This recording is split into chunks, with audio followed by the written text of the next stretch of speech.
제가 아들을 죽였습니다. 30년 만에 다시 만난 그 사람의 고백이 아직도 귓가에 맴돕니다.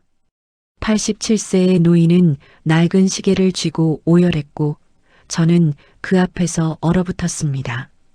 어떻게 이런 일이 일어났을까요? 모든 것은 한 달 전 신사동의 작은 카페에서 시작되었습니다. 11월의 차가운 바람이 신사동 카페 거리를 휩쓸고 지나가던 날이었습니다. 저는 한지원 61세, 청담동에서 한복 부티크를 운영하며 나름 성공한 삶을 살아왔다고 자부했습니다. 하지만 성공이 외로움을 채워주지는 못했습니다. 특히 이 거리를 걸을 때면 더욱 그랬습니다. 30년이 지났는데도 여전히 이 거리만 오면 가슴이 시려. 거래처와의 미팅을 마치고 카페 더 클래식 앞을 지나가는데 유리문 앞에서 한 할머니가 한참을 망설이고 계셨습니다. 낡은 패딩을 껴입은 작은 체구, 구멍난 운동화, 손에 쥔 1,000원짜리 지폐 몇 장. 할머니는 고개를 숙인 채 문을 밀고 들어가셨습니다. 저도 모르게 그 뒤를 따라 들어갔습니다.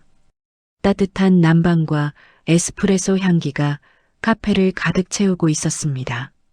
하지만 할머니를 향한 시선들은 차가웠습니다.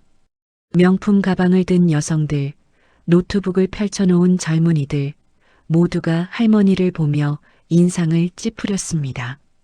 할머니는 떨리는 목소리로 말했습니다. 저기, 호빵 하나만 주시겠습니까?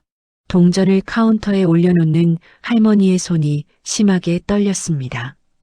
카페 사장은 파마 머리를 쓸어 넘기며 할머니를 위아래로 훑어봤습니다.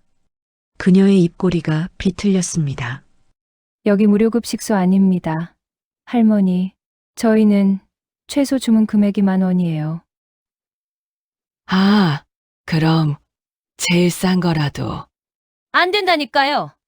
여긴 고급 카페예요. 손님들이 불편해하잖아요. 주변에서 킥킥대는 웃음소리가 들렸습니다. 한 젊은 남자가 친구에게 속삭이는 소리가 들렸습니다. 미친, 저런데 왜 들어와. 냄새 나겠네. 할머니의 눈시울이 붉어졌습니다. 배에서는 꾸르륵 소리가 났고 다리는 후들거렸습니다. 할머니는 돈을 다시 주머니에 넣으려 했습니다. 동전 하나가 바닥에 떨어졌습니다. 쨍그랑. 또 이런 광경을.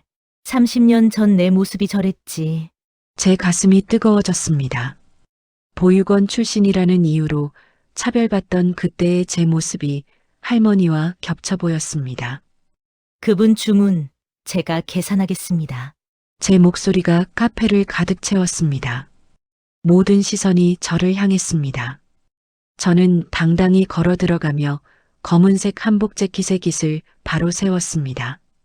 어깨에 걸린 가방의 지원한복 로고가 눈에 띄었는지 몇몇 사람들이 숨을 죽였습니다. 김선희의 얼굴이 굳었습니다. 아, 한 대표님. 그게 뭡니까? 제 목소리는 차갑게 가라앉았습니다. 30년간 사업을 하며 익힌 목소리였습니다. 부드럽지만 단호한 거부할 수 없는 톤. 손님을 선별하세요. 돈이 있어도 외모로 쫓아내시나요? 아니, 그게 아니라 아니면 무엇입니까? 이분이 원하시는 걸 주시죠. 제가 계산하겠습니다. 카페가 조용해졌습니다. 저는 할머니에게 다가가 부드럽게 말했습니다. 할머니, 편하게 주문하세요. 오늘 제가 사는 겁니다. 할머니는 고개를 들었습니다. 그 눈빛은 깊은 수치심으로 가득했지만 동시에 감사함이 번져나왔습니다. 할머니는 말을 잇지 못하고 눈물만 글썽였습니다. 팥빵이요. 그리고 따뜻한 커피. 팥빵 2개, 샌드위치 세트, 아메리카노 2잔 주세요. 저는 단호하게 주문했습니다. 그리고 할머니를 창가 자리로 안내했습니다. 음식이 나왔습니다. 할머니는 떨리는 손으로 팥빵을 집었습니다. 첫 한 입을 베어 물자 팥이 입안을 가득 채웠습니다. 할머니는 삼키는 것도 잊은 채 눈물을 흘렸습니다. 천천히 드세요. 제가 냅킨을 건넸습니다. 할머니는 냅킨으로 눈물을 닦으려다가 문득 낡은 지갑을 열었습니다. 그리고 그 안에서 조심스럽게 무언가를 꺼냈습니다. 네이비색 실크 손수건. 세월의 바랜 색이었지만 한눈에 봐도 고급 소재였습니다. 할머니는 그 손수건으로 눈물을 닦았습니다. 그리고 다시 조심스럽게 펼쳐서 테이블 위에 놓았습니다. 그 순간 제 심장이 멎었습니다. 손수건 모서리에 희미하게 보이는 자수. M, J, J, W. 저건. 설마. 아니야. 그럴 리 없어. 세상이 멈춘 듯 했습니다. 37년 전 제가 민준 씨의 생일에 첫 월급으로 맞춘 손수건이었습니다. 명동의 작은 자수가게에서 이니셜을 새겨 넣었던 그 손수건. 민준과 지원의 이니셜. 민준 씨는 그 손수건을 너무 좋아해서 항상 정장 주머니에 넣고 다녔습니다. 지원아, 이거 너무 좋아. 힘들 때마다 꺼내서 볼게. 힘들 때마다 꺼내서 볼게라고 웃으며 말하던 그의 얼굴이 떠올랐습니다. 제 손이 떨렸습니다. 커피잔을 들려다가 그만 테이블에 내려놓았습니다. 쨍그랑. 할머니가 놀라 저를 바라봤습니다. 진정해, 지원아. 같은 이니셜일 수도 있어. 세상에, M, J, 와, J, W. 가 얼마나 많은데. 하지만 제 심장은 미친 듯이 뛰고 있었습니다. 할머니, 제 목소리가 갈라졌습니다. 실례지만 그 손수건 좀 볼 수 있을까요? 할머니는 의아해하며 손수건을 건넸습니다. 저는 떨리는 손으로 손수건을 받아들었습니다. 모서리의 자수를 확인하는 순간 눈물이 쏟아졌습니다. 틀림없었습니다. 37년 전 그날 민준 씨에게 건넸던 바로 그 손수건이었습니다. 자수의 색깔, 실크의 질감, 모든 것이 똑같았습니다. 이건. 아, 이거요? 할머니가 조심스럽게 말했습니다. 우리 아들이 항상 주머니에 넣고 다녔던 거예요. 아들이 떠나고 나서 정장 주머니에서 발견했어요. 아들, 정장 주머니. 제 입술이 떨렸습니다. 혹시 아드님 성함이 박민준이요. 세상이 무너지는 것 같았습니다. 민준 씨. 저는 중얼거렸습니다. 할머니의 눈이 커졌습니다.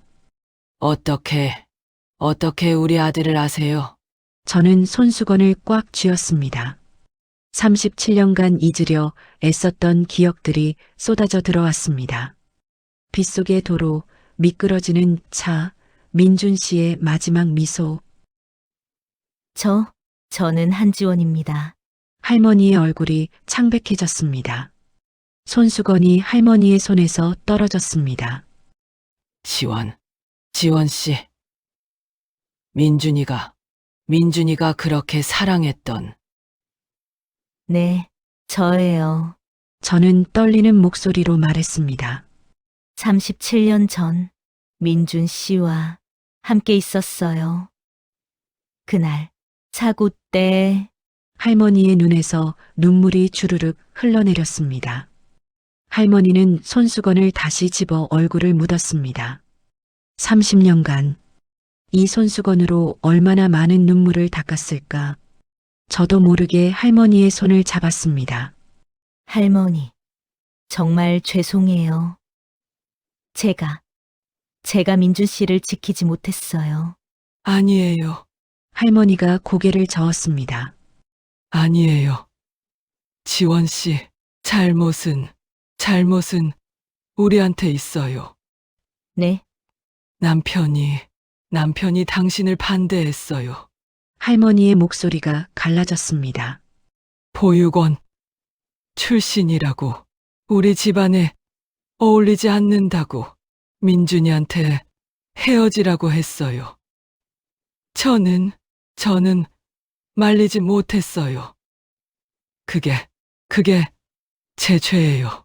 보육원 출신, 우리 집안에 어울리지 않는다. 37년 전 그 말들이 다시 귓가에 맴돌았습니다. 차갑게 저를 거부했던 민준 씨 아버지의 목소리. 저는 숨이 막혔습니다. 그래서 민준 씨가 네, 그날 남편이 전화했어요. 당신과 헤어지지 않으면 집안에서 쫓아내겠다고. 그래서 민준이가 서둘러.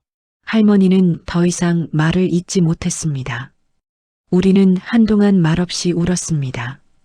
37년의 세월, 각자의 고통, 그리고 운명적인 재회. 카페의 다른 손님들은 우리를 보며 수군거렸지만 우리에게는 중요하지 않았습니다. 저는 손수건을 내려다봤습니다. M, J, W. 민준 씨. 이 손수건이 37년 만에 저를 당신 어머니에게 데려왔네요. 할머니. 혹시 아버님은 어디 계세요? 할머니가 고개를 들었습니다.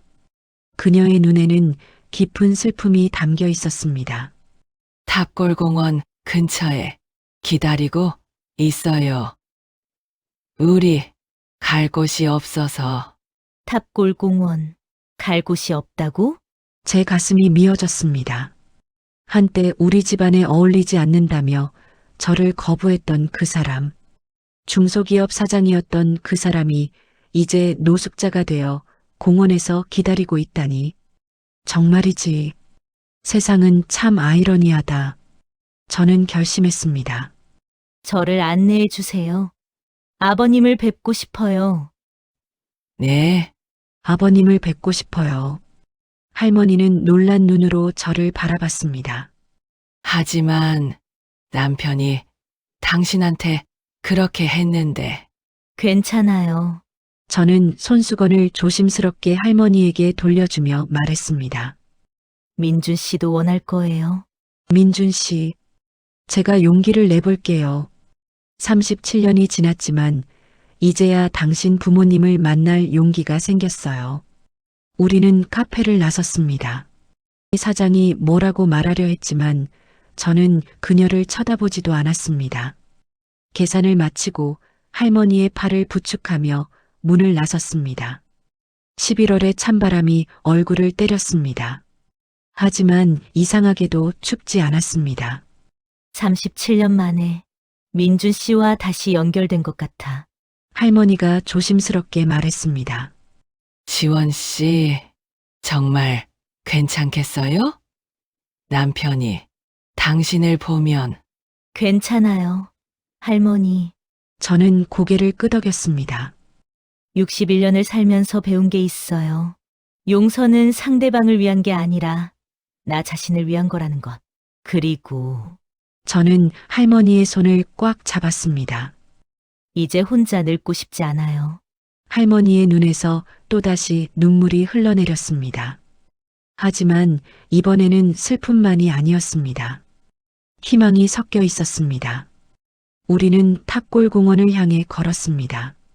37년 만에 저는 민준 씨의 아버지를 다시 만나러 가고 있습니다. 한때 저를 거부했던 그 사람을. 하지만 이제는 모든 것을 잃고 공원 벤치에 앉아 있을 그 사람을.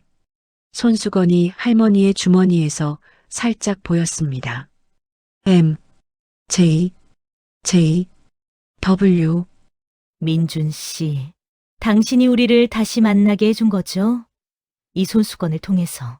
신사동에서 탑골공원까지는 그리 멀지 않았습니다. 하지만 할머니의 걸음이 느려서 시간이 꽤 걸렸습니다.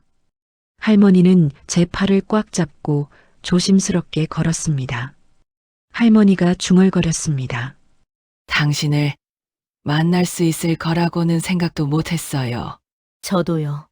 할머니, 저는 솔직하게 말했습니다. 민준 씨 부모님을 다시 만날 거라고는 상상도 못했어요. 특히 이런 상황에서. 할머니는 손수건을 꺼내 눈물을 닦았습니다. 그 손수건을 볼 때마다 제 가슴이 미어졌습니다. 남편이 많이 변했어요. 할머니가 조심스럽게 말했습니다.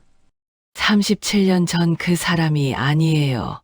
민준이가 죽고 나서 모든 게 무너졌어요. 사업도, 자존심도, 모든 게. 알아요. 저는 고개를 끄덕였습니다. 보면 알 것 같. 탑골공원 입구에 도착했습니다. 공원 벤치에 한 노인이 앉아 계셨습니다. 낡은 등산복을 입은 87세의 노인. 등이 굽어 있었고 얼굴은 주름으로 가득했습니다.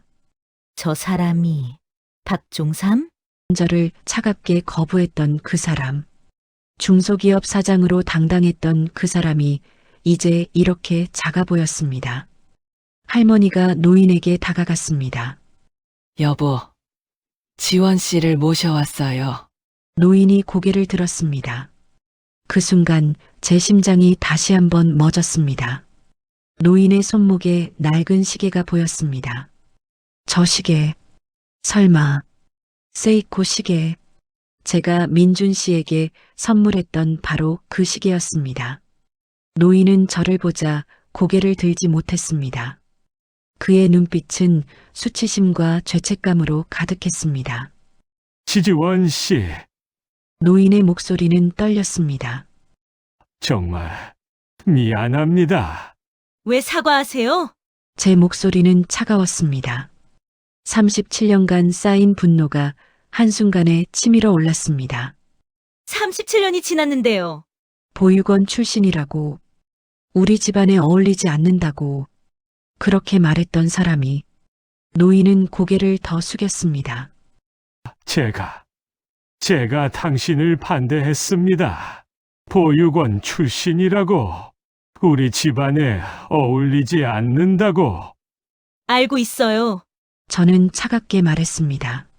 할머니한테 들었어요. 민준이가 당신과 저 사이에서 얼마나 고통받았는지 제가 몰랐습니다.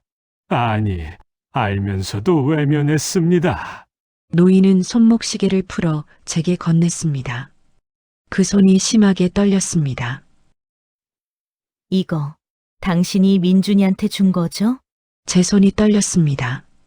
시계를 받아들자 뒷면에 각인이 보였습니다. 민준에게 영원히 마이너스 지원. 눈물이 쏟아졌습니다. 이 시계 30년 동안 어떻게? 민준이가 죽고 나서 제가 가지고 있었습니다. 노인이 떨리는 목소리로 말했습니다. 30년간 이 시계를 차고 다니며 민준이를 생각했습니다. 왜 이 시계를 차고 계셨어요? 저는 물었습니다. 버립니다. 노인의 목소리가 갈라졌습니다. 제가 받아야 할 벌이에요. 이 시계를 볼 때마다 제가 아들을 죽였다는 걸 기억하게 됩니다. 아버님이 민준 씨를 죽였다고요? 제 목소리가 높아졌습니다. 노인은 고개를 끄덕였습니다. 그리고 천천히 입을 열었습니다.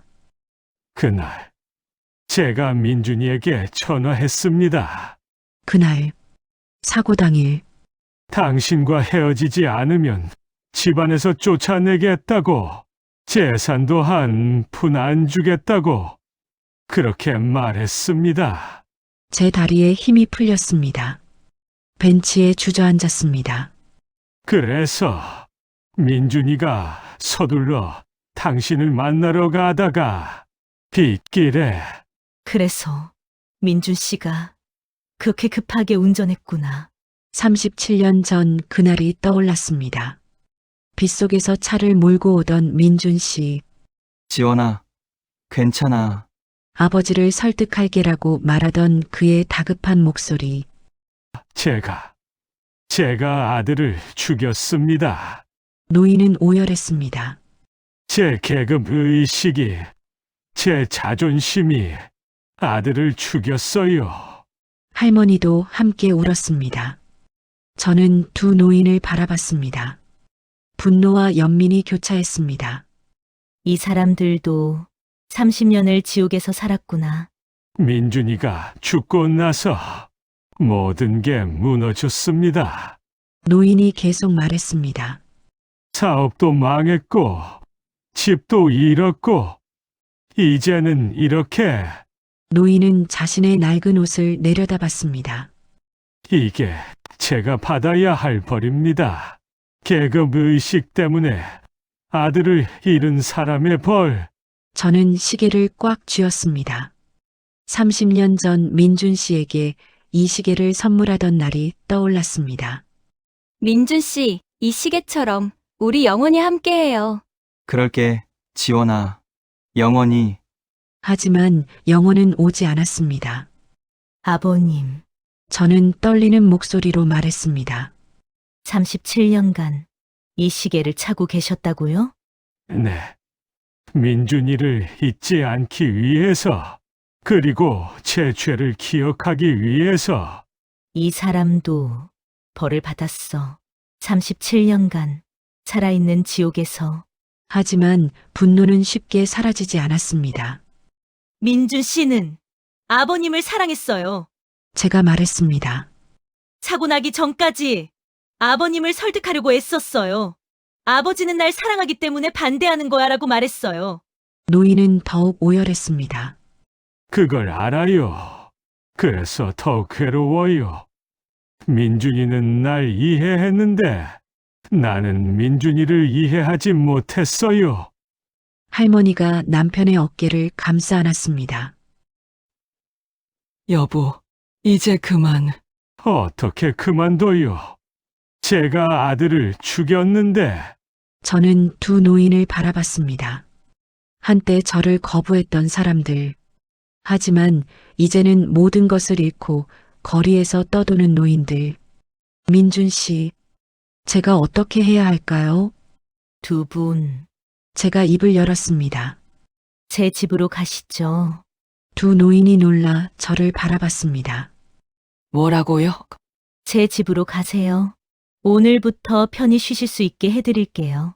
하지만 제가 당신을 그렇게 대했는데 노인이 고개를 저었습니다. 어떻게 당신 집에. 민준 씨가 원하는 게 뭘까요? 저는 물었습니다. 아버님이 이렇게 사시는 걸 원하셨을까요? 어머님이 거리에서 떠도시는 걸 원하셨을까요? 노인은 대답하지 못했습니다. 저도 혼자예요. 제가 솔직하게 말했습니다. 61년을 살았지만 여전히 혼자예요. 민준 씨를 잃고 나서 다른 사람과 결혼도 했지만 결국 혼자였어요. 할머니가 제 손을 잡았습니다. 지원 씨, 가시죠. 이제 그만 벌을 받으세요. 그리고 저도 이제 그만 혼자 있고 싶어요. 노인은 한참을 망설이다가 고개를 끄덕였습니다. 정말 괜찮겠습니까? 괜찮아요. 저는 시계를 노인에게 돌려주며 말했습니다. 이 시계 계속 차고 계세요. 하지만 이제는 벌이 아니라 민준 씨를 기억하는 방법으로요. 노인은 시계를 받아들며 눈물을 흘렸습니다. 고맙습니다. 정말 고맙습니다. 우리는 탑골공원을 나섰습니다. 저는 두 노인의 팔을 부축하며 걸었습니다. 민준 씨, 제가 지금 당신 부모님을 모시고 가고 있어요. 37년 만에 우리가 다시 만났어요. 할머니가 손수건을 꺼내 눈물을 닦았습니다. 노인은 시계를 내려다보며 걸었습니다. 두 개의 상징물, 손수건과 시계. 민준 씨의 사랑이 담긴 두 개의 증표가 우리를 이어주고 있었습니다. 하지만 정말 괜찮을까? 이 사람들과 함께 살 수 있을까? 제 마음속에는 여전히 의문이 남아 있었습니다. 용서는 쉽지 않았습니다. 30년간 쌓인 분노는 하루아침에 사라지지 않았습니다. 하지만 한 가지는 확실했습니다. 저는 더 이상 혼자 늙고 싶지 않았습니다. 택시 안은 조용했습니다. 저는 조수석에 앉았고 뒷좌석에는 두 노인이 나란히 앉아 계셨습니다. 할머니는 손수건을 꽉 쥐고 계셨고 할아버지는 시계를 내려다보고 계셨습니다.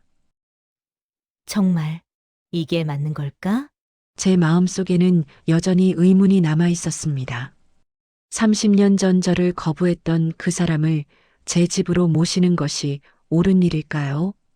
택시 기사님이 백미러로 저를 힐끗 보더니 조심스럽게 물었습니다. 부모님이세요? 저는 거짓말을 했습니다. 아니, 어쩌면 거짓말이 아닐지도 모릅니다. 이태원 제 집 앞에 도착했습니다. 저는 두 노인을 부축하며 엘리베이터를 탔습니다. 15층까지 올라가는 동안 아무도 말이 없었습니다. 현관문을 열자 따뜻한 난방이 우리를 맞이했습니다. 두 노인은 문턱에서 망설였습니다. 들어오세요. 제가 말했습니다. 할머니가 조심스럽게 신발을 벗었습니다. 구멍난 양말이 보였습니다. 할아버지도 낡은 운동화를 벗었습니다. 이 사람들이, 한때는 저를 무시했던 사람들이, 거실로 가세요. 제가 차를 준비할게요. 저는 부엌으로 갔습니다. 찻잔을 꺼내며 손이 떨렸습니다. 37년 만에 민준 씨의 부모님과 한 집에 있다니. 이게 꿈인가 생시인가. 거실로 차를 가져가자 두 노인은 소파 끝에 조심스럽게 앉아 계셨습니다. 마치 언제든 쫓겨날 준비를 하고 있는 것처럼. 편하게 앉으세요. 고맙습니다. 할머니가 떨리는 손으로 찻잔을 받았습니다. 할아버지는 여전히 고개를 들지 못했습니다. 이 사람 정말 많이 변했구나. 30년 전 그 당당했던 모습은 어디에도 없었습니다. 이제 그는 그저 죄책감에 짓눌린 한 노인일 뿐이었습니다. 거실에서 두 노인과 마주 앉아 차를 마시는데 문득 태준 생각이 났습니다. 아, 태준한테 미리 말해야겠다. 저는 조심스럽게 일어나 방으로 갔습니다. 전화기를 들고 태준에게 전화를 걸었습니다. 엄마, 무슨 일이세요? 태준아, 오늘 집에 일찍 들어올 수 있니? 네, 갑자기요. 무슨 일 있어요? 저는 심호흡을 했습니다. 손님이 오셨어. 아니, 손님이라기보다는 누구세요? 민준 씨 부모님이셔. 전화기 너머로 침묵이 흘렀습니다. 엄마. 민준 씨요? 엄마가 항상 말씀하시던 그분. 응, 우연히 만났어. 그런데 두 분이 많이 힘든 상황이셔서. 알겠어요, 엄마. 제가 지금 바로 갈게요. 고마워, 태준아. 전화를 끊고 나서 저는 잠시 방 안에 서 있었습니다. 태준이가 어떻게 받아들일까? 1시간쯤 지났을까요? 현관문이 열리는 소리가 들렸습니다. 엄마, 다녀왔습니다. 태준의 목소리는 평소보다 조심스러웠습니다. 저는 현관으로 나갔습니다. 태준아, 왔구나. 태준은 잠시 망설이다가 거실로 걸어갔습니다. 소파에 앉아 있는 두 노인을 보더니 멈춰 섰습니다. 할머니와 할아버지도 태준을 바라봤습니다. 할머니의 눈에서 눈물이 주르륵 흘러내렸습니다. 이 아이가 할머니가 떨리는 목소리로 말했습니다. 지원 씨 아드님? 네, 제 아들 태준이에요. 태준은 천천히 두 노인에게 다가갔습니다. 그리고 조심스럽게 허리를 숙여 인사했습니다. 태준아, 고맙다. 아들이 이렇게 성숙하게 받아들여주다니. 태준이 두 노인 옆에 조심스럽게 앉았습니다. 할머니. 민준이 아저씨 어머님이시죠? 할머니가 고개를 끄덕였습니다. 어떻게 알았니? 엄마한테 많이 들었어요. 태준이 잠시 망설이다가 말을 이었습니다. 태준은 두 노인 앞에 무릎을 꿇고 앉았습니다. 엄마 방에 아저씨 사진이 있어요. 어렸을 때부터 봤어요. 할머니의 눈이 커졌습니다. 사진을 아직도 가지고 계셨어요? 네, 제가 조용히 대답했습니다. 그리고 방으로 들어가 서랍 깊숙한 곳에서 액자를 꺼냈습니다. 37년 전 제가 민준 씨와 찍은 사진. 한 번도 버리지 못했던 그 사진. 거실로 돌아와 액자를 할머니께 건넸습니다. 이분이 민준이 아저씨죠? 사진 속에는 젊은 민준 씨와 제가 활짝 웃고 있었습니다. 할머니가 사진을 받아들며 오열하기 시작했습니다. 하지만 할아버지는 여전히 고개를 들지 못했습니다. 민준이, 우리 민준이. 엄마가 말씀하셨어요. 민준 씨는 엄마가 가장 사랑했던 분이라고. 제가 태어나기도 한참 전에 하늘나라로 가셨다고. 태준아. 저는 아들을 바라보며 눈물을 흘렸습니다. 어린 시절부터 태준에게 민준 씨 이야기를 들려줬습니다. 엄마가 가장 사랑했던 사람이라고. 내 아버지는 아니지만 엄마 인생에서 가장 소중한 사람이었다고. 할아버지가 처음으로 고개를 들었습니다. 그의 눈빛은 슬픔으로 가득했습니다. 고맙구나. 우리 민준이를 기억해줘서. 할머니, 할아버지. 태준이 말을 이었습니다. 엄마한테서 두 분 이야기도 들었어요. 엄마를 반대하셨다는 것도. 그리고 그 후에 겪으신 일들도. 할아버지의 얼굴이 창백해졌습니다. 그런 이야기까지. 엄마는 제게 거짓말을 하지 않으셨어요. 아픈 이야기도 슬픈 이야기도 다 들려주셨죠. 저는 간단한 저녁을 준비했습니다. 된장찌개와 밥, 그리고 몇 가지 반찬. 식탁에 둘러앉았지만 분위기는 어색했습니다. 드세요. 제가 말했습니다. 할머니가 조심스럽게 숟가락을 들었습니다. 첫 한 숟가락을 뜨자 눈물이 주르륵 흘러내렸습니다. 이렇게 따뜻한 밥을 얼마만인지. 정말이지. 이 사람들이 얼마나 힘들게 살았을까. 태준이 할머니 옆에 앉아 말했습니다. 할머니, 많이 드세요. 우리 집 밥은 맛있어요. 고맙구나. 정말 고맙구나. 하지만 할아버지는 숟가락을 들지 못했습니다. 그는 밥그릇만 바라보고 있었습니다. 드세요. 제 목소리는 차가웠습니다. 제가 베푸는 겁니다. 아직 용서할 수 없어. 하지만 굶길 수는 없잖아. 할아버지는 떨리는 손으로 숟가락을 들었습니다. 하지만 밥을 입에 넣자마자 눈물을 흘리기 시작했습니다. 죄송합니다. 정말 죄송합니다. 식탁이 조용해졌습니다. 태준이 저를 걱정스럽게 바라봤습니다. 태준아, 미안해. 엄마가 아직 준비가 안 됐나 봐. 저녁 식사 후 저는 두 노인을 게스트룸으로 안내했습니다. 여기서 주무세요. 깨끗한 옷은 내일 준비해 드릴게요. 고맙습니다. 지원 씨, 할머니가 제 손을 잡았습니다. 정말 어떻게 보답해야 할지. 보답은 필요 없어요. 저는 손을 빼며 말했습니다. 편히 쉬세요. 방문을 닫고 나오는데 태준이 거실에서 기다리고 있었습니다. 엄마, 괜찮아요? 응, 괜찮아. 정말요? 엄마 표정이. 저는 소파에 주저앉았습니다. 태준이 옆에 앉으며 제 어깨를 감싸 안았습니다. 엄마, 할아버지가 너무 힘들어 하시는 것 같아요. 알아, 태준아. 저는 아들을 바라봤습니다. 내가 사랑하는 사람을 잃어본 적 있니? 민준 씨는 내 인생의 전부였어. 그 사람 때문에 잃었어. 하지만 엄마, 할아버지도 아들을 잃으셨잖아요. 저는 대답하지 못했습니다. 그래, 이 사람도 아들을 잃었지.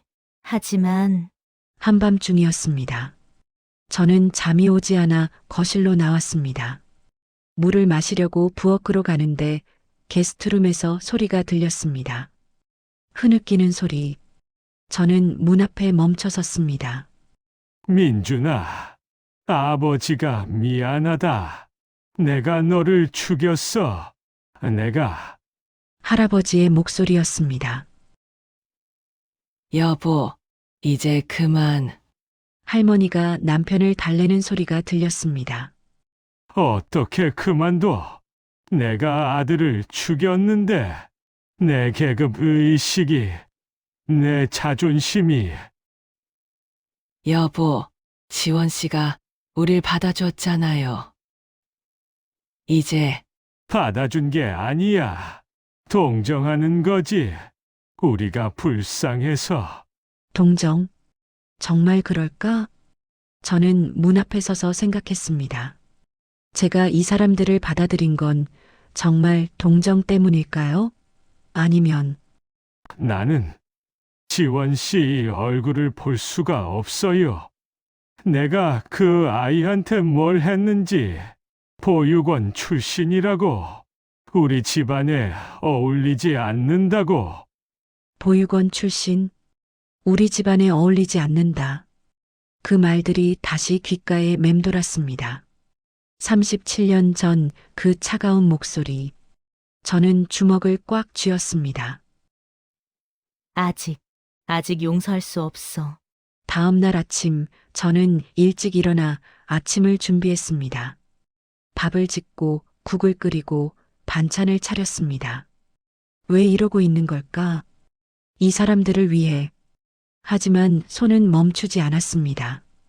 계란말이를 부치고 김치를 꺼내고 과일을 깎았습니다. 태준이 일어나 부엌으로 왔습니다. 엄마, 이렇게 많이 준비하셨어요? 응. 할머니, 할아버지 드셔야지. 엄마, 태준이 제 어깨를 안았습니다. 엄마는 착한 사람이에요. 착한 게 아니야. 저는 중얼거렸습니다. 그냥 혼자 늙고 싶지 않을 뿐이야. 게스트룸 문이 열렸습니다. 할머니가 조심스럽게 나왔습니다. 지원 씨, 일찍 일어나셨네요. 아침 준비했어요. 식탁으로 오세요. 할아버지도 나왔습니다. 여전히 고개를 들지 못했습니다. 식탁에 둘러앉았습니다. 저는 밥을 퍼서 두 노인 앞에 놓았습니다. 드세요. 고맙습니다. 할머니가 숟가락을 들었습니다. 할아버지는 여전히 망설였습니다. 할아버지, 드세요. 태준이 말했습니다. 엄마가 정성껏 준비하신 거예요. 할아버지가 떨리는 손으로 숟가락을 들었습니다. 그리고 한 숟가락 뜨는 순간 눈물이 주르륵 흘러내렸습니다. 태준아, 고맙다. 정말 고맙다. 정말이지. 이 사람은 왜 이렇게 우는 걸까? 하지만 저도 모르게 눈시울이 붉어졌습니다. 일주일이 흘렀습니다. 네 사람은 조심스럽게 일상을 나누기 시작했습니다. 아침마다 저는 밥을 짓고 할머니는 설거지를 도와주셨습니다. 할아버지는 여전히 고개를 들지 못했지만 이제는 식사는 하셨습니다. 태주는 매일 저녁 일찍 퇴근해서 두 노인과 시간을 보냈습니다. 할머니에게 스마트폰 사용법을 알려주고 할아버지와 함께 뉴스를 보며 이야기를 나눴습니다. 태준이가 있어서 다행이야. 나 혼자였다면. 하지만 저와 할아버지 사이에는 여전히 보이지 않는 벽이 있었습니다. 저는 그에게 말을 걸지 않았고 그도 저를 피했습니다. 어느 날 아침 할머니가 조심스럽게 말했습니다. 지원 씨, 오늘 병원에 좀 가봐야 할 것 같아요. 어디 아프세요? 남편이 약을 먹어야 하는데 약? 무슨 약? 무슨 약이요? 혈압약이요. 그리고 심장약도. 제 가슴이 철렁 내려앉았습니다. 심장이 안 좋으세요? 네, 몇 년 전부터. 하지만 약값이 없어서. 정말이지. 이 사람들은 저는 두 노인을 모시고 병원에 갔습니다.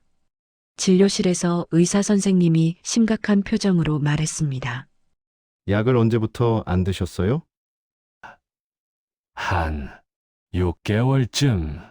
할아버지가 작은 목소리로 대답했습니다. 6개월이요? 이러시면 안 됩니다. 심장이 많이 약해지셨어요. 의사 선생님이 저를 보며 말했습니다. 보호자분이시죠? 꼭 약을 챙겨 드시게 해주세요. 그리고 정기적으로 검진 받으셔야 합니다. 네, 알겠습니다. 약국에서 약을 받으며 저는 할아버지를 바라봤습니다. 그는 여전히 고개를 숙이고 있었습니다.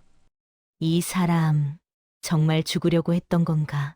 차 안에서 할아버지가 조심스럽게 말했습니다. 지원 씨, 약값은 제가. 됐어요. 제 목소리는 차가웠습니다. 어차피 돈도 없으시잖아요. 할아버지는 더 이상 말하지 못했습니다. 왜 이렇게 차갑게 대하는 걸까? 나도 모르겠어. 그날 저녁 태준이 저를 불렀습니다. 엄마, 잠깐 얘기 좀 해요. 우리는 베란다로 나갔습니다. 11월의 찬바람이 얼굴을 스쳤습니다.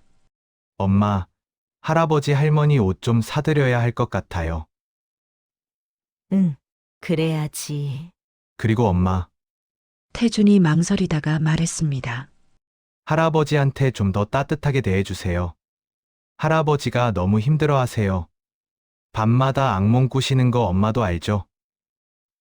알아. 저는 창밖을 바라봤습니다. 하지만 태준아, 쉽지 않아. 알아요, 엄마. 하지만 태준이 제 손을 잡았습니다. 할아버지도 충분히 벌을 받으셨어요. 37년간 아들을 잃고 모든 걸 잃고 그래도 제 목소리가 떨렸습니다. 민주 씨는 돌아오지 않아. 태준은 저를 꽉 안아주었습니다. 태준아, 미안해. 엄마가 아직 준비가 안 됐나 봐. 다음 날 저는 두 노인을 모시고 백화점에 갔습니다. 옷을 사드리기 위해서였습니다. 이거 입어보세요. 제가 할머니에게 따뜻한 패딩을 건넸습니다. 할머니는 가격표를 보고 깜짝 놀랐습니다. 이건 너무 비싸요. 괜찮아요. 입어보세요. 할머니가 옷을 입자 눈물이 주르륵 흘러내렸습니다. 이렇게 따뜻한 옷을 얼마만인지. 정말이지. 이 사람들이 얼마나 힘들게 살았을까. 할아버지에게도 옷을 골라드렸습니다. 따뜻한 패딩, 깨끗한 셔츠, 새 운동화. 이건 너무 많이 받는 것 같습니다. 할아버지가 떨리는 목소리로 말했습니다. 됐어요. 저는 차갑게 말했습니다. 민준 씨라면 이렇게 했을 거예요. 민준 씨, 제가 당신 부모님을 돌보고 있어요. 이게 맞는 걸까요? 계산을 마치고 나오는데 할머니가 제 팔을 잡았습니다. 지원 씨, 정말 고마워요. 어떻게 보답해야 할지. 보답은 필요 없어요. 저는 손을 빼며 말했습니다. 그냥 건강하게 지내세요. 그날 밤 저는 침대에 누워 있었습니다. 잠이 오지 않았습니다. 정말 이게 맞는 걸까? 이 사람들과 함께 사는 게. 그때였습니다. 그만해! 더 이상은 못 참아! 할아버지의 비명소리가 들렸습니다. 저는 벌떡 일어나 게스트룸으로 달려갔습니다. 문을 열자 할아버지는 침대에 앉아 온몸을 떨고 계셨습니다. 할머니가 남편을 안고 있었습니다. 여보, 괜찮아요. 꿈이에요. 빗길이었어. 내가 재촉했어. 천천히 오라고 했어야 했는데. 할아버지는 악몽에서 깨어나지 못한 듯 계속 중얼거렸습니다. 민준아, 천천히 와도 된다고. 그렇게 말했어야 했는데. 천천히 오라고? 저는 방 안으로 들어갔습니다. 할아버지, 괜찮으세요? 할아버지가 저를 보고 깜짝 놀랐습니다. 그리고 더욱 심하게 떨기 시작했습니다. 지지원 씨, 죄송합니다. 정말 죄송합니다. 할아버지, 제가 조심스럽게 물었습니다. 그날 빗길이었다고 하셨죠? 할아버지는 고개를 끄덕였습니다. 네, 폭우가 쏟아지고 있었어요. 그런데 저는 민준이를 재촉했어요. 재촉했다. 할아버지가 떨리는 목소리로 말을 이었습니다. 민준이가 전화로 말했어요. 아버지, 지금 비가 너무 와요. 조금 있다가 갈게요라고. 제 심장이 두근거렸습니다. 하지만 저는 지금 당장 와. 오늘 안에 결정해야 한다고 소리쳤어요. 할머니가 남편의 손을 꽉 잡았습니다. 여보, 그만해요. 안 돼요. 할아버지가 고개를 저었습니다. 지원 씨가 알아야 해요. 제가 얼마나 끔찍한 사람인지. 저는 침대 옆에 주저앉았습니다. 계속하세요. 민준이가 천천히 갈게요. 아버지라고 했어요. 하지만 저는 느릿느릿하게 살 거야. 이것도 제대로 못해? 라고. 그렇게. 할아버지는 더 이상 말을 잇지 못했습니다. 그래서 민준 씨가 무리하게 운전했구나. 제 눈에서 눈물이 흘러내렸습니다. 37년 전 그날 민준 씨는 아버지의 말에 상처받으며 빗길을 달렸던 것입니다. 저는 베란다로 나왔습니다. 차가운 바람이 얼굴을 때렸습니다. 민준 씨. 그날 당신이 얼마나 힘들었을까? 37년 전 그날이 떠올랐습니다. 빗속에서 차를 몰고 오던 민준 씨. 지원아, 괜찮아. 아버지를 설득할게. 우리 꼭 결혼하자. 그의 다급한 목소리. 그의 떨리는 손. 당신은 아버지의 말에 얼마나 상처받았을까? 그래도 저를 위해 달려왔던 거구나. 눈물이 주르륵 흘러내렸습니다. 그리고 할아버지는 37년간 천천히 오라고 했어야 했는데 라는 후회 속에서 살았구나. 저는 주먹을 꽉 쥐었습니다. 분노와 연민이 교차했습니다. 용서해야 할까? 아니면 태준이 베란다로 나왔습니다. 엄마, 괜찮아요? 응, 괜찮아. 할아버지한테 들었어요? 응, 저는 고개를 끄덕였습니다. 엄마, 어떻게 할 거예요? 모르겠어, 태준아. 저는 아들을 바라봤습니다. 정말 모르겠어. 저는 한참을 베란다에 서 있었습니다. 서울의 야경이 눈앞에 펼쳐져 있었지만 아무것도 보이지 않았습니다. 민준 씨, 제가 어떻게 해야 할까요? 그때 할머니가 베란다로 나왔습니다. 지원 씨, 남편이 짐을 싸고 있어요. 뭐라고요? 떠나겠대요. 당신한테 너무 미안해서. 저는 게스트룸으로 달려갔습니다. 할아버지는 정말로 짐을 싸고 계셨습니다. 뭐 하세요? 떠나야죠. 제가 여기 있을 자격이 없어요. 자격? 제 목소리가 높아졌습니다. 자격이 뭐가 중요해요? 민준 씨는 돌아오지 않는데. 할아버지는 고개를 숙였습니다. 죄송합니다. 죄송하다고 다해요? 죄송하다며 살면 뭐가 달라져요? 저는 소리쳤습니다. 그리고 깨달았습니다. 나도 37년간 후회하며 살았잖아. 만약 그날 내가 비 오니까 천천히 와라고 했다면, 만약 내가 다음에 만나자고 했다면, 저는 주저앉았습니다. 할아버지, 저도 모르겠어요. 어떻게 해야 할지. 할아버지가 제 옆에 무릎을 꿇었습니다. 지지원 씨, 제발 용서해 주세요. 저는 저는 매일 밤 그날을 꿈꿔요. 천천히 와라고 말하는 꿈을. 하지만 깨어나면 민준이는 없어요. 용서, 정말 할 수 있을까? 할아버지의 고백 이후 사흘이 지났습니다. 저는 할아버지와 말을 섞지 않았습니다. 아침 식사를 준비하고 약을 챙겨드리고 저녁을 차렸지만 단 한마디도 하지 않았습니다. 드세요. 그것이 제가 할아버지에게 한 유일한 말이었습니다. 할아버지도 저를 피했습니다.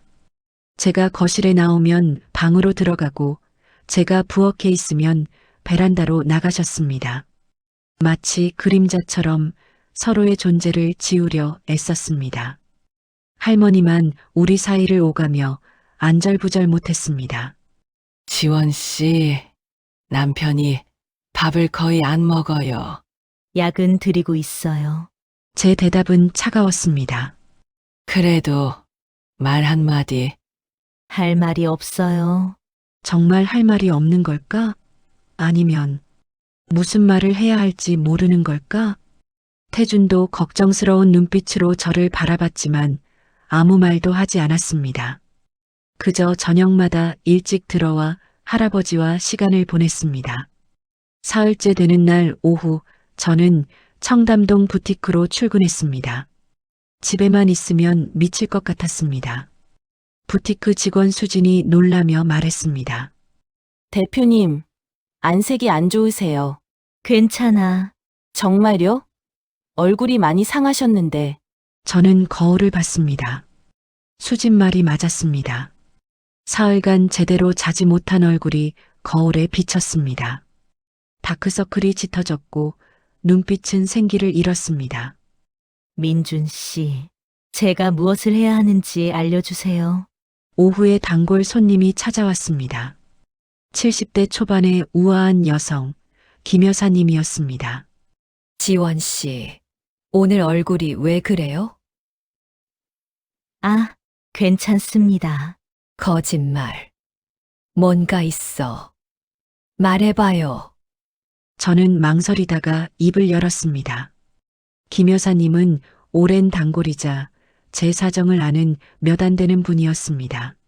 사실은 37년 전 제가 사랑했던 분의 부모님을 모시게 됐어요. 어머, 그분의 부모님을요? 네, 우연히 만났는데 많이 힘든 상황이셔서. 김 여사님이 제 손을 잡았습니다. 그래서 힘든 거예요? 그분 아버지가 37년 전 저희를 반대했어요. 그래서 저는 더 이상 말을 잇지 못했습니다. 김 여사님이 조용히 말했습니다. 용서하기 힘들죠. 네, 하지만 지원 씨, 김 여사님이 제 눈을 똑바로 바라봤습니다. 용서는 상대방을 위한 게 아니에요. 자기 자신을 위한 거예요. 그 분노를 계속 품고 있으면 결국 상처받는 건 당신이에요. 상처받는 건 나. 저녁 무렵 저는 집으로 돌아왔습니다. 현관문을 열자 이상하게 조용했습니다. 태준아? 대답이 없었습니다. 거실로 들어가자 할머니만 소파에 앉아 계셨습니다. 할머니, 태준이는요? 회사에 급한 일이 생겼대요. 할아버지는요? 할머니가 게스트룸을 가리켰습니다. 방에 계세요. 오늘 하루 종일. 저는 가방을 내려놓고 부엌으로 갔습니다. 저녁을 준비해야 했습니다. 냉장고를 열고 재료를 꺼내고 칼을 들었습니다. 왜 이러고 있는 걸까? 이 사람들을 위해. 하지만 손은 멈추지 않았습니다. 채소를 썰고 국을 끓이고 반찬을 차렸습니다. 밥이 다 되었습니다. 저는 게스트룸 문을 두드렸습니다. 할아버지, 저녁 드세요. 대답이 없었습니다. 저는 문을 열었습니다. 할아버지는 침대에 누워 천장을 바라보고 계셨습니다. 손에는 편지지와 펜이 들려 있었습니다. 할아버지, 지원 씨, 할아버지가 천천히 일어났습니다. 그리고 편지지를 제게 건넸습니다. 이거 읽어주시겠습니까? 저는 편지를 받아들었습니다. 떨리는 글씨로 쓰인 편지였습니다. 민준에게 아버지가 이 편지를 쓴다. 37년이 지났지만 아버지는 아직도 너에게 할 말이 많구나. 그날 빗길이었다. 내가 천천히 갈게요라고 했을 때 아버지는 느릿느릿하게 살 거야 라고 화를 냈다. 그게 너에게 한 마지막 말이었어. 아버지가 너무 어리석었다. 계급이 뭐가 중요하냐? 집안이 뭐가 중요하냐? 내가 사랑한 사람, 그게 가장 중요한 거였는데, 지원 씨를 만났다. 37년 만에 그 아이가, 아니, 그분이 우리를 받아주셨다. 우리를 거리에서 구해주셨다. 민준아, 내가 사랑한 사람은 정말 훌륭한 분이다. 아버지가 왜 그걸 몰랐을까? 이제 아버지는 떠나려고 한다. 지원 씨에게 너무 큰 짐이 되는 것 같아서. 하지만 떠나기 전에 너에게 이 말을 하고 싶었다. 미안하다. 민준아, 아버지가 정말 미안하다. 사랑한다. 아들아. 편지를 읽는 동안 제 눈에서 눈물이 쏟아졌습니다. 저는 편지를 내려놓고 할아버지를 바라봤습니다. 할아버지, 왜 이걸 보여주세요? 지원 씨가 알아야 할 것 같아서.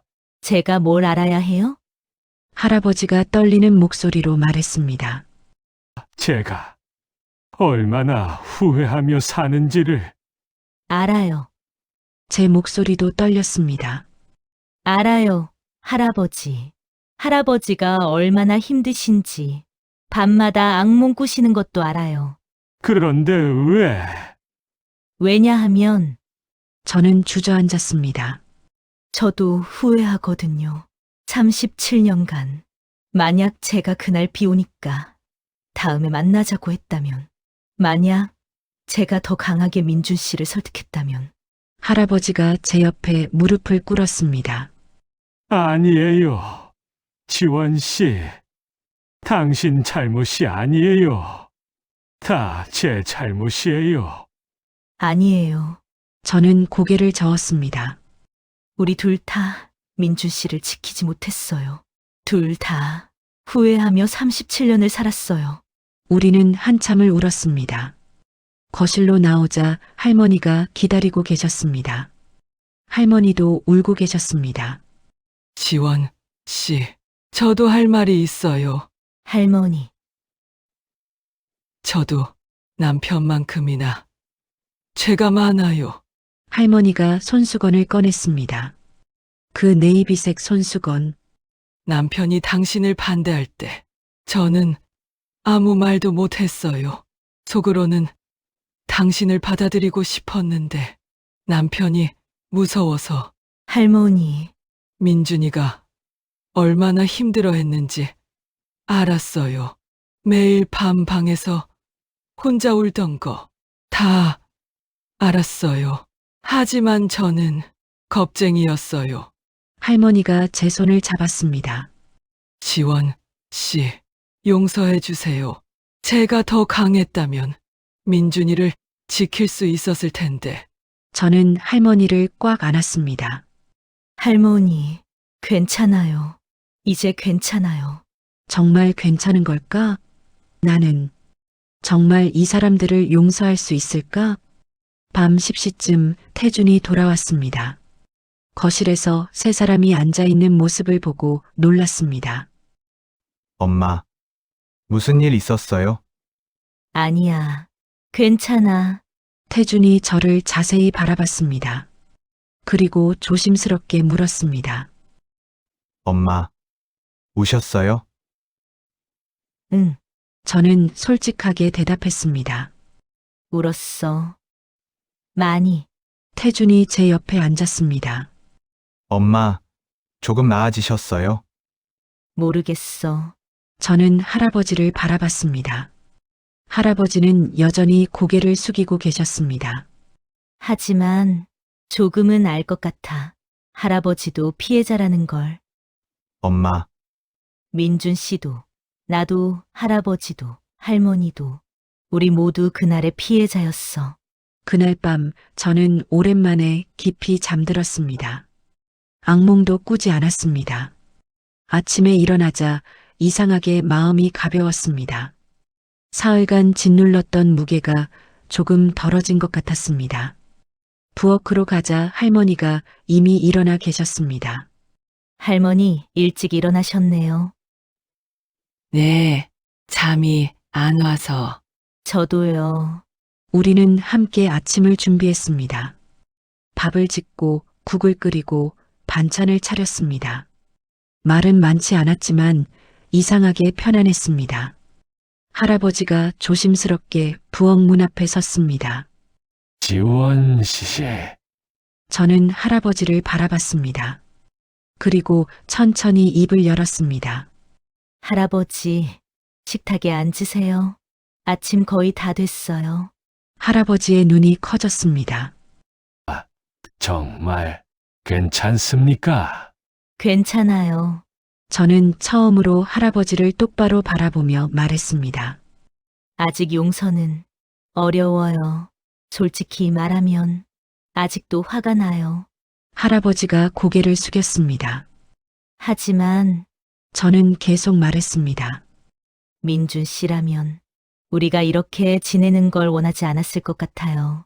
할아버지가 고개를 들었습니다. 그의 눈에서 눈물이 흘러내렸습니다. 고맙습니다. 정말 고맙습니다. 민준 씨, 제가 지금 올바른 선택을 하고 있는 걸까요? 하지만 이제는 앞으로 나아가고 싶어요. 5챕터 이후 일주일이 지났습니다. 집안 분위기가 조금씩 풀리기 시작했습니다. 저는 여전히 할아버지와 많은 대화를 나누지 않았지만 최소한 같은 공간에 있을 수 있게 되었습니다. 아침 식사 시간, 네 사람이 식탁에 둘러앉았습니다. 할아버지, 약 드셨어요? 네, 고맙습니다. 할머니, 김치 더 드시겠어요? 아니에요. 충분해요. 짧은 대화들이었지만 적어도 말을 섞고 있었습니다. 태준이 밝게 웃으며 말했습니다. 이제 좀 가족 같아요. 가족. 정말 우리가 가족이 될 수 있을까? 하지만 여전히 어색함은 남아 있었습니다. 할아버지는 여전히 저를 똑바로 보지 못했고 저도 할아버지와 눈을 마주치면 불편했습니다. 어느 날 저녁 할아버지가 조심스럽게 입을 열었습니다. 지원 씨, 네, 제가 부탁이 하나 있습니다. 저는 할아버지를 바라봤습니다. 그의 손은 떨리고 있었고 목소리는 가늘었습니다.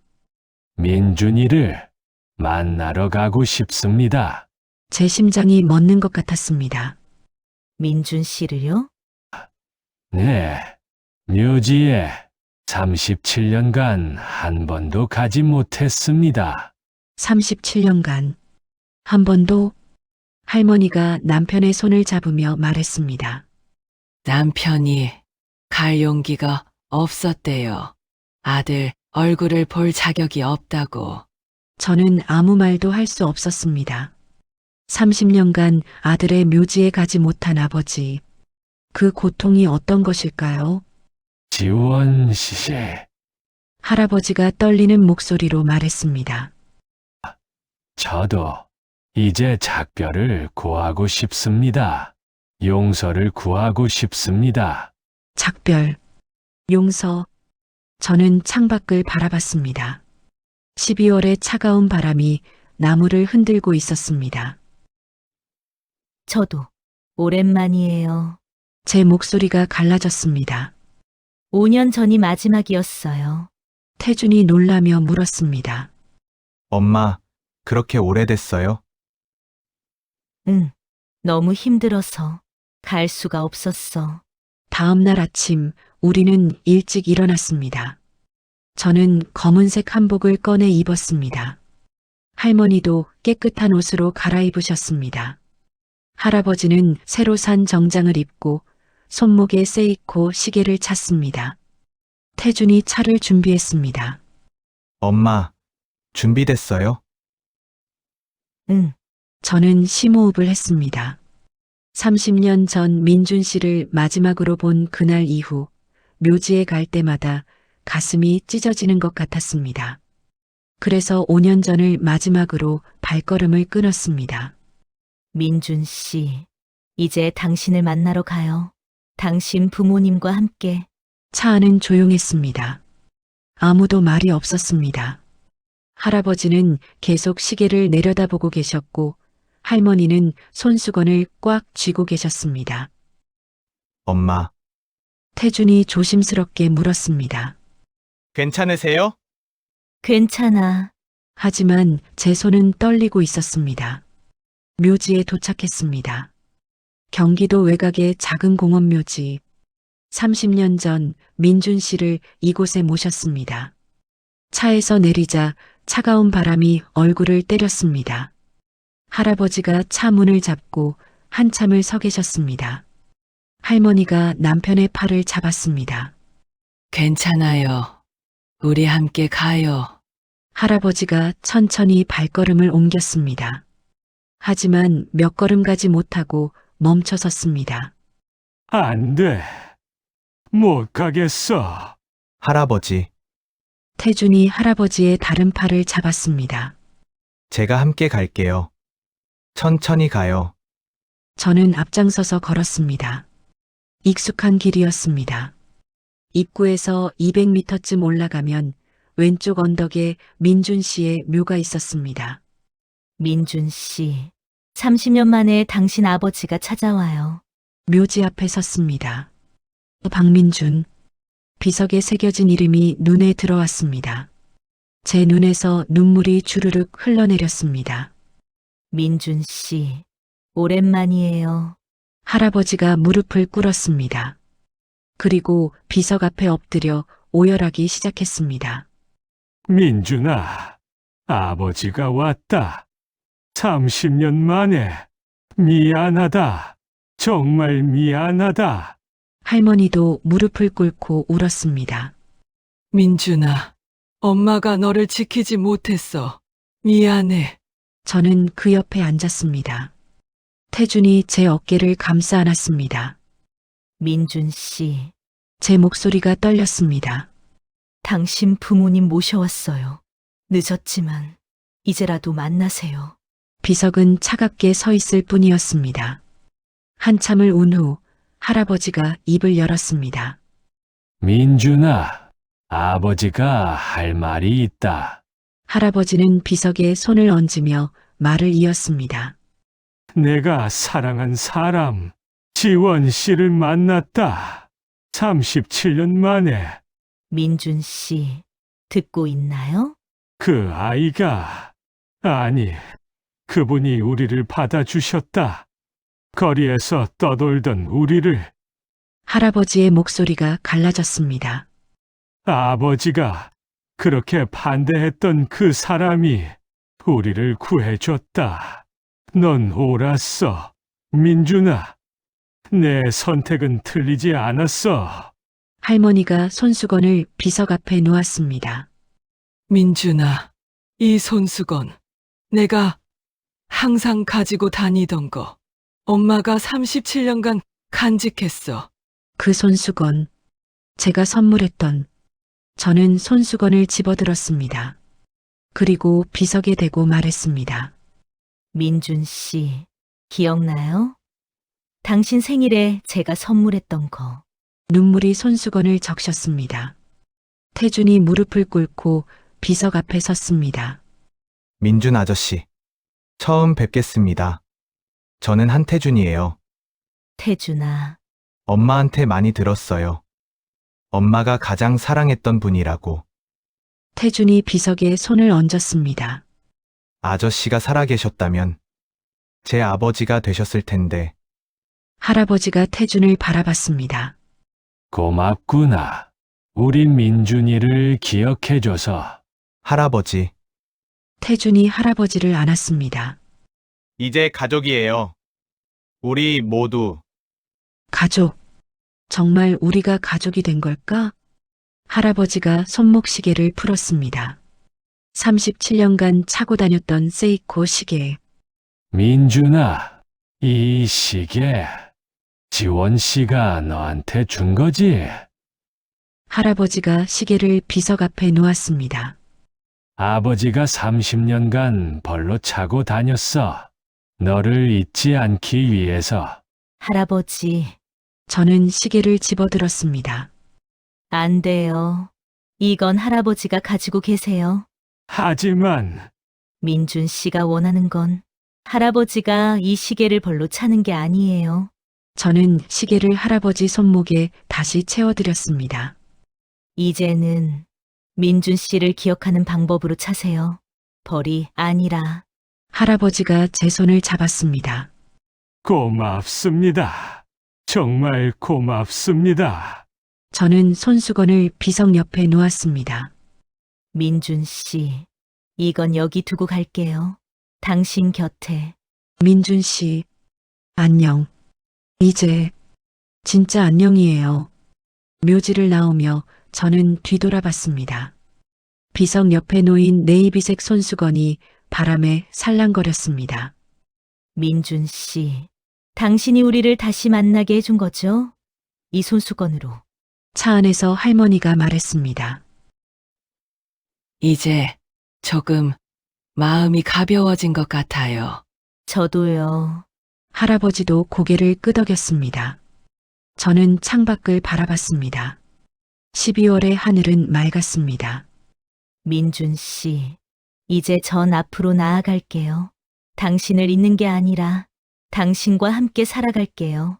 태준이 백미러로 저를 바라보며 웃었습니다. 엄마, 이제 좀 괜찮으세요? 응, 괜찮아. 정말로 괜찮았습니다. 30년 만에 처음으로 제 가슴이 조금 가벼워진 것 같았습니다. 우리 집에 가서 따뜻한 거 먹어요. 좋아요, 엄마. 차는 서울을 향해 달렸습니다. 네 사람을 태우고 이제 시작이야.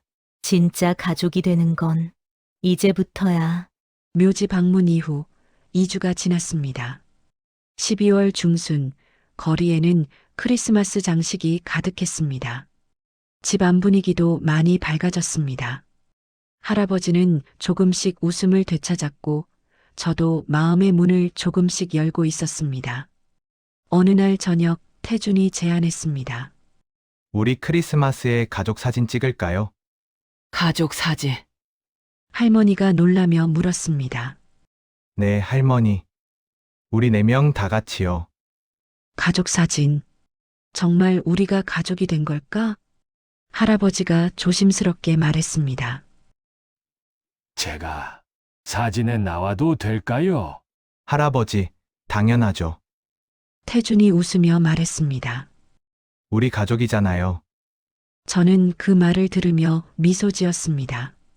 정말로 이제 우리는 가족이 되어가고 있었습니다. 그날 밤 11시쯤이었습니다. 저는 침대에 누워 책을 읽고 있었습니다. 그때 게스트룸에서 큰 소리가 들렸습니다. 쿵. 저는 벌떡 일어나 달려갔습니다.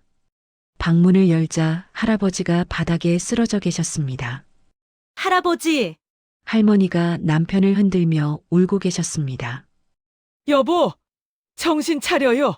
저는 즉시 119에 전화했습니다. 손이 떨려서 번호를 누르기도 힘들었습니다. 안 돼. 지금은 안 돼. 태준이 뛰어왔습니다. 엄마, 무슨 일이에요? 할아버지가 쓰러지셨어. 구급차 불렀어. 태준이 할아버지의 맥박을 확인했습니다. 맥박이 너무 약해요. 제발 괜찮으시길. 10분 후 구급차가 도착했습니다. 응급구조사들이 할아버지를 들것에 옮겼습니다. 우리는 모두 구급차에 함께 탔습니다. 응급실은 차가웠습니다. 의사 선생님이 나와 심각한 표정으로 말했습니다. 심근경색입니다. 약을 제때 드셨어야 했는데. 네, 제가 놀라며 물었습니다. 약은 매일 챙겨드렸는데요. 혈압약과 심장약을 둘 다 드셨나요? 네, 제가 직접. 의사 선생님이 고개를 저었습니다. 환자분 혈중 농도를 보면 약을 제대로 복용하지 않으신 것 같습니다. 뭐라고? 약을 안 드셨다고? 할머니가 고개를 숙였습니다. 지원 씨, 사실은 할머니? 남편이 약을 몰래 버렸어요. 제 머릿속이 하얘졌습니다. 뭐라고요? 너무 미안해서 당신한테 짐이 되고 싶지 않다고. 그래서 저는 응급실 문을 바라봤습니다. 그 안에서 할아버지가 생사의 갈림길에 서 계셨습니다.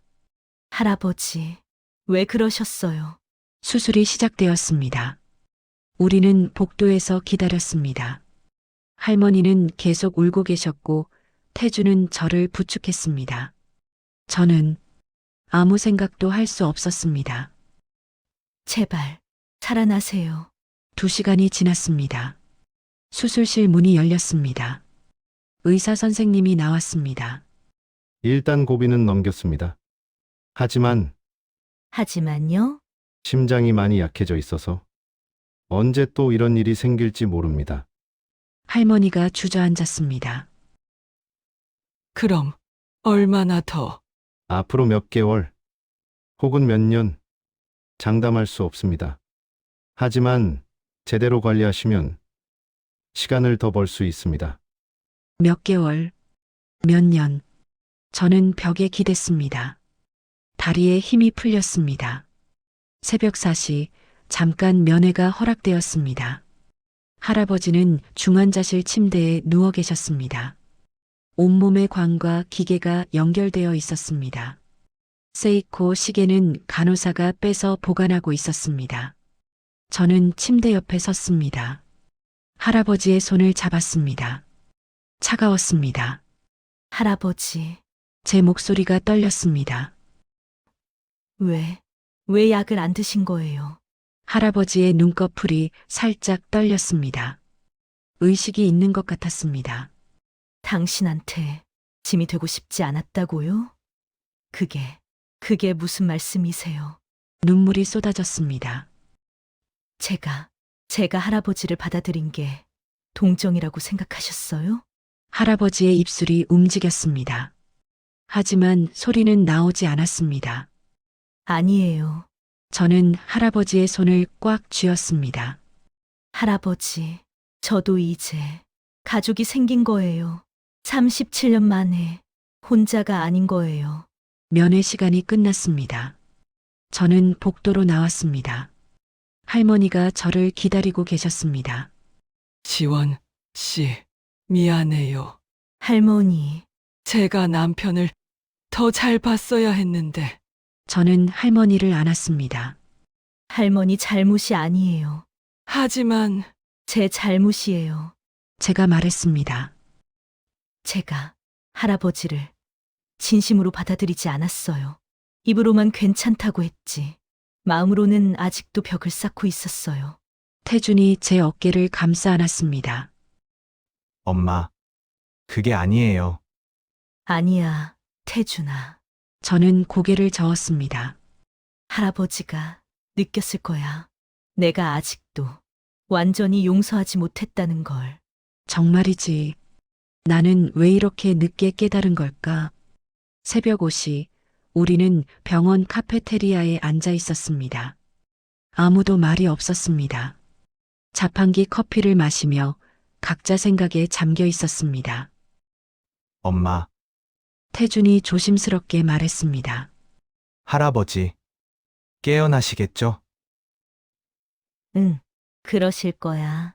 하지만 제 목소리는 확신이 없었습니다. 지원 씨, 남편이 어제 저한테 말했어요. 네, 이제 행복하다고. 37년 만에 처음으로 행복하다고. 제 눈에서 눈물이 흘러내렸습니다. 그런데 왜 약을 안 드신 거예요? 남편은 너무 고마웠던 것 같아요. 그래서 더 부담되고 더 미안했던 거예요. 부담, 미안함. 저는 깨달았습니다. 할아버지가 짊어지고 있던 것이 얼마나 무거웠는지. 할머니, 네, 할아버지가 깨어나시면 제가 꼭 말씀드릴 거예요. 뭐라고요? 할아버지가 여기 계셔서 제가 행복하다고. 아침 9시 의사 선생님이 우리를 불렀습니다. 환자분이 깨어나셨습니다. 우리는 중환자실로 달려갔습니다. 할아버지는 눈을 뜨고 계셨습니다. 산소 마스크를 쓰고 계셨지만 의식은 돌아왔습니다. 할아버지, 저는 침대로 달려갔습니다. 할아버지의 손을 잡았습니다. 정말 놀랐잖아요. 할아버지가 마스크 너머로 말했습니다. 목소리는 약했지만 또렷했습니다. 미안합니다. 할아버지, 저는 눈물을 흘리며 말했습니다. 다시는 이러지 마세요. 제발. 지원 씨. 제가 짐이 아니에요. 저는 할아버지의 손을 더 꽉 쥐었습니다. 할아버지, 저한테 짐이 아니에요. 가족이에요. 할아버지의 눈에서 눈물이 흘러내렸습니다. 정말로요. 네, 정말이에요. 저는 처음으로 할아버지를 똑바로 바라보며 진심을 담아 말했습니다. 저도 이제 혼자가 아니에요. 할아버지, 할머니, 태준이, 우리가 가족이에요. 할머니가 남편의 다른 손을 잡았습니다. 여보, 이제 그만 미안해해요. 우리 함께 살아요. 오래오래. 태준이 할아버지의 어깨를 가볍게 두드렸습니다. 할아버지, 크리스마스에 가족 사진 찍기로 했잖아요. 약속 지키셔야 해요. 할아버지가 미소 지었습니다. 37년 만에 진짜 미소였습니다. 며칠 후 할아버지는 일반 병실로 옮겨졌습니다. 저는 매일 병원에 갔습니다.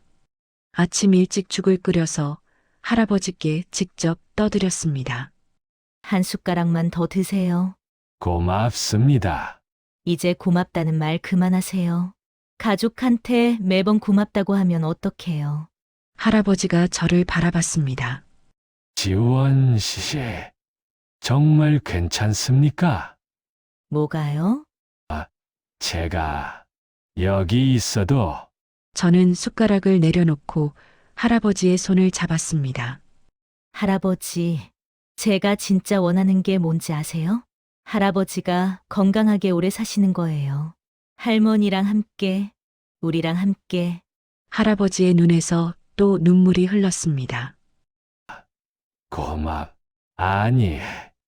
알겠습니다. 저는 웃었습니다. 그리고 크리스마스에 가족 사진 꼭 찍어야 해요. 약속이에요. 네, 약속입니다. 할아버지가 제 손을 꽉 쥐었습니다. 처음으로 할아버지가 먼저 제 손을 잡았습니다. 민준 씨, 이제 알겠어요. 가족이 뭔지, 용서가 뭔지. 12월 23일 할아버지가 퇴원했습니다. 병원 로비에서 휠체어에 앉은 할아버지를 맞이했습니다. 2주간의 입원 생활로 몸은 더 야위셨지만 얼굴에는 생기가 돌았습니다. 할아버지, 집에 가요. 태준이 휠체어를 밀며 말했습니다. 집, 할아버지가 그 단어를 되뇌었습니다. 그리고 미소 지었습니다. 네, 집에 갑시다. 집, 이제 할아버지에게도 집이 생긴 거예요. 차를 타고 이태원으로 향했습니다. 거리에는 크리스마스 장식이 반짝이고 있었습니다. 와, 예쁘다. 할머니가 창밖을 보며 감탄했습니다. 할머니, 내일 우리 크리스마스 트리 사러 갈까요? 정말요? 네. 우리 집에도 트리가 있어야죠. 우리 집. 이제 정말 우리 집이 된 거구나. 집에 도착한 후 저는 할아버지를 방으로 모셨습니다. 천천히 걸으세요. 무리하지 마시고요. 네, 고맙습니다. 할아버지, 또 고맙다고 하셨어요. 저는 웃으며 말했습니다. 할아버지도 웃었습니다. 다음 날 크리스마스 이브였습니다. 우리는 백화점에 갔습니다. 할아버지는 아직 휠체어를 타셨지만 표정은 밝았습니다. 어떤 트리가 좋을까요? 태준이 여러 트리를 가리키며 물었습니다. 저건 어때요? 작은 거? 할머니가 말했습니다. 아니에요, 할머니. 우리 큰 거 사요. 가족이 4명이나 되는데. 가족이 4명. 저는 그 말을 들으며 가슴이 따뜻해졌습니다. 결국 우리는 1.5m짜리 트리를 샀습니다. 그리고 장식품도 한가득 샀습니다. 지원 씨, 너무 많이 사는 거 아닙니까? 할아버지가 걱정스럽게 물었습니다. 괜찮아요. 우리 첫 크리스마스잖아요. 첫 크리스마스. 그리고 앞으로 많은 크리스마스가 있을 거예요. 집에 돌아와 트리를 세웠습니다. 거실에 트리를 놓고 4사람이 둘러앉아 장식을 시작했습니다. 할머니, 이별역이 달까요? 그래. 거기 좋겠다. 할아버지, 이 전구는요? 거기 감으면 예쁘겠구나. 저는 그 모습을 바라보며 웃었습니다. 정말로 우리는 가족 같았습니다. 1시간쯤 지나자 트리가 완성되었습니다. 알록달록한 장식과 반짝이는 전구로 가득한 트리. 태준이 불을 껐습니다. 그리고 트리에 전구를 켰습니다. 와, 트리가 환하게 빛났습니다. 4사람의 얼굴도 트리 불빛에 비쳐 환해졌습니다. 예쁘다. 할머니가 눈물을 글썽이며 말했습니다. 할머니, 왜 우세요? 행복해서 이렇게 행복한 크리스마스는 37년 만이야. 저도 눈물이 났습니다. 민준 씨, 보고 계세요? 우리가 이렇게 함께 있어요. 저녁을 먹고 난 후 할아버지가 조심스럽게 입을 열었습니다. 지원 씨, 제가 부탁이 하나 있습니다. 뭐예요? 저랑 같이 나가주실 수 있습니까? 어디요? 할아버지가 손목시계를 만지작거렸습니다. 이 시계를 고쳐야 할 것 같습니다. 고치다뇨? 잘 돌아가는데요? 새기고 싶은 게 있어서요. 저는 의아했지만 고개를 끄덕였습니다. 알겠어요. 내일 함께 가요.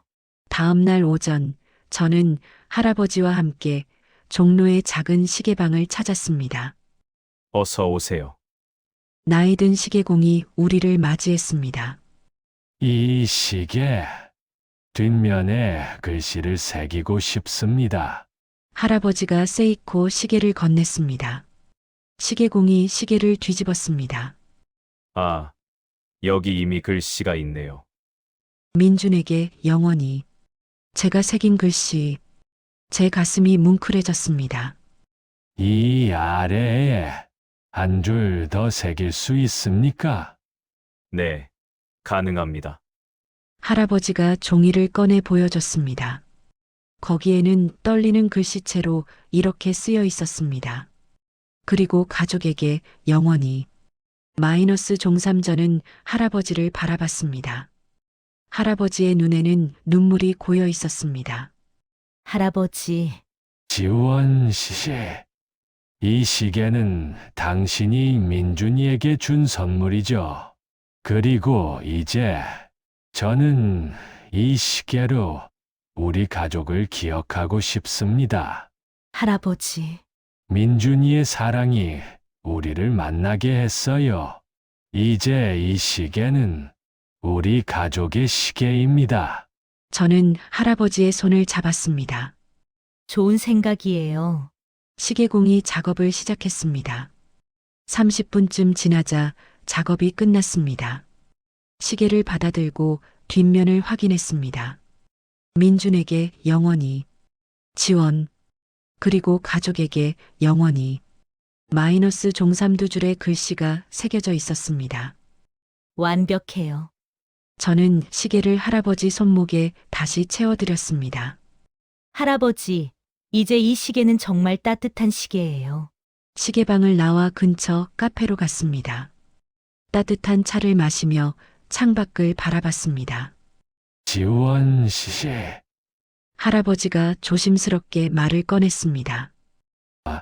제가 37년 전에 얼마나 어리석었는지 아십니까? 할아버지, 저는 당신을 한 번도 제대로 보지 않았어요. 보육원 출신이라는 딱지만 봤죠. 할아버지의 목소리가 떨렸습니다.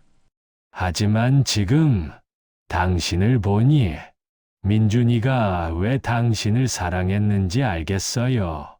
할아버지, 당신은 강하고 따뜻하고 용감한 사람이에요. 우리 같은 늙은이들을 받아주는. 저는 고개를 저었습니다. 아니에요, 할아버지. 저도 처음엔 망설였어요. 화도 많이 났고요. 하지만 결국 받아주셨잖아요. 왜냐하면 저는 할아버지를 바라봤습니다. 저도 가족이 필요했으니까요. 37년간 정말 외로웠거든요. 할아버지가 제 손을 잡았습니다. 우리 진짜 가족 맞죠? 네, 할아버지. 12월 25일 크리스마스 아침이었습니다. 우리는 일찍 일어나 옷을 차려입었습니다. 저는 한복을 입었고 태주는 정장을 입었습니다. 할아버지도 새로 산 정장을 입으셨고 할머니는 깨끗한 한복을 입으셨습니다. 자, 이제 사진관에 가볼까요? 태준이 차키를 들고 말했습니다. 신사동의 작은 사진관이었습니다.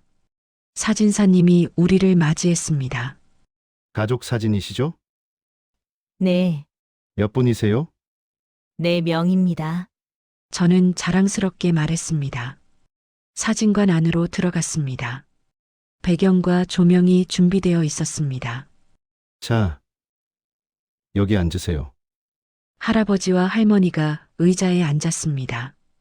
저와 태준이 그 뒤에 섰습니다. 자, 다들 웃으세요. 하나, 둘, 셋, 찰칵 플래시가 터졌습니다. 한 장 더 찍을까요? 네, 우리는 다시 포즈를 취했습니다. 이번에는 더 자연스럽게, 더 편안하게. 찰칵. 일주일 후 사진이 나왔습니다. 액자에 담긴 가족 사진. 4사람이 활짝 웃고 있는 사진. 저는 그 사진을 거실벽에 걸었습니다. 민준 씨 사진 옆에 민준 씨. 우리 가족 사진이에요. 당신도 여기 함께 계시는 거예요. 할아버지가 두 사진을 바라보며 말했습니다. 민준아, 아버지가 너무 늦게 깨달았구나. 가족이 뭔지, 사랑이 뭔지. 할머니가 남편의 손을 잡았습니다. 우리 아들, 하늘에서 행복하겠지? 네, 그럴 겁니다. 저는 두 사진을 바라보며 미소 지었습니다. 민준 씨, 고마워요.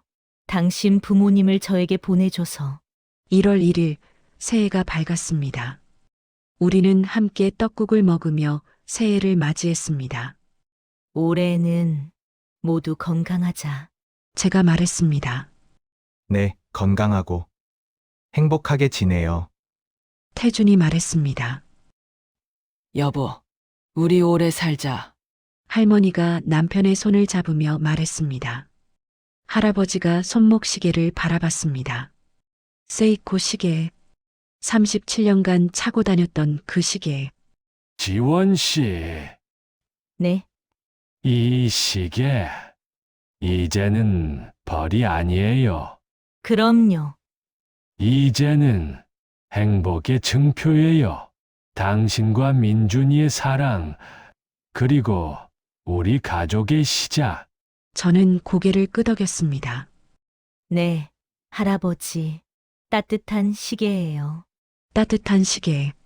시간은 흘러도 사랑은 계속되는 거예요. 그렇게 겨울이 지나고 봄이 왔습니다. 3월 어느 날 우리는 다시 민준 씨의 묘지를 찾았습니다. 이번에는 무겁지 않았습니다. 마음이 가벼웠습니다. 민준 씨. 왔어요. 저는 비석 앞에 꽃을 놓으며 말했습니다.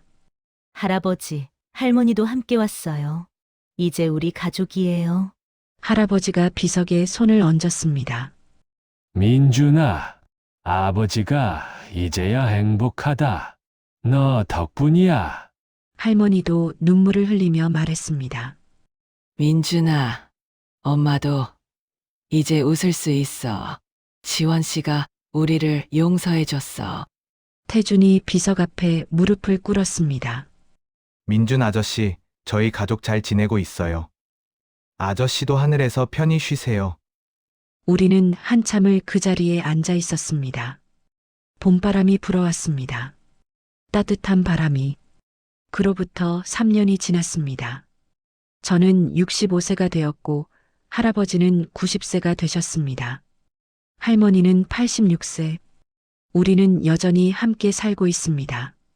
매일 아침 함께 밥을 먹고 저녁에는 함께 TV를 봅니다. 할아버지의 건강은 좋아졌습니다. 약을 빠짐없이 드시고 가벼운 산책도 하십니다. 손목에는 여전히 세이코 시계가 차 있습니다. 할머니는 이제 제 부티크에서 일을 도와주십니다.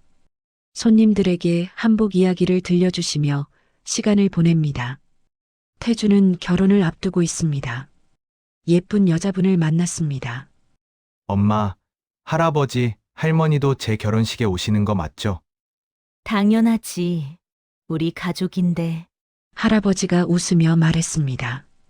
어느 날 저녁 저는 거실벽에 걸린 사진들을 바라봤습니다. 민준 씨의 사진, 그리고 우리 가족 사진. 민준 씨, 고마워요. 저는 중얼거렸습니다. 당신이 저에게 가족을 선물해줬어요. 30년이 지나서 이런 방식으로. 할아버지가 제 옆에 왔습니다. 지원 씨, 우리를 받아줘서 고맙습니다. 할아버지, 이제 고맙다는 말 그만하세요. 저는 웃으며 말했습니다. 우리 가족이잖아요. 할아버지가 손목시계를 쓰다듬었습니다. 따뜻한 시계. 네, 이 시계가 이제는 따뜻해요. 37년간 차가웠는데 이제는 따뜻해요. 저는 할아버지의 손을 잡았습니다. 시계는 시간을 재지만 사랑은 시간을 넘어서죠. 할머니가 우리에게 다가오며 말했습니다. 태준도 합류했습니다. 우리 가족 사진 한 장 더 찍을까요? 그래, 좋지. 우리는 소파에 둘러앉았습니다.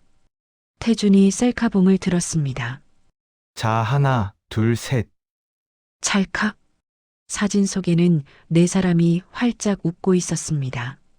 그리고 그 옆 벽에 걸린 민준 씨의 사진도 함께 찍혔습니다.